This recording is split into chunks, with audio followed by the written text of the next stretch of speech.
خلك ليه؟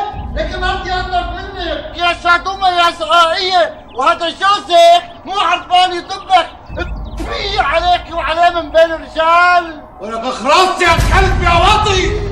هذا ابو عصام جاي لك يا كلب جاي لك. يخرب بيتك وانت ركبتني يا ابني.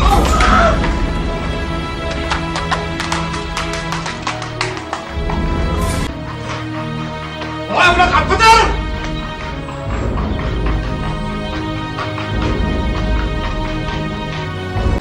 ليش مسوي شهر؟ لك ليش؟ رجعوا لي الطنجرة مشحرة ووسخوا لي الغسيلات بالمي الوسخة، وهن اللي عم يكبوا زبالة قدام الباب.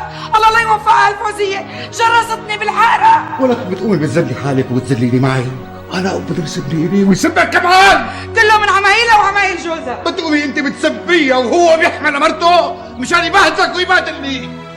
انا ما عم بعرف اخواكي، ما عم بعرف اخواكي. هلا ما عاد تعرف تحواني؟ مشان وحدة قليلة الترباية هي وجوزها؟ لك وانت شو؟ ما انت طلعتي قليلة الترباية اكثر منها. فشرت. يبعت لي قطع لساني، يبعت لي قطع لساني. شو قلتي؟ يبعت لي حمى، يبعت لي حمى، والله ما كان قصدي. انا فشلتك سعاد؟ عم تقولي لي إلي فشل؟ ان شاء الله بينقطع لساني ابن عمي، ان شاء الله بينقطع لساني. استني عندك. دخيلك ابن عمي، والله مو قصدي.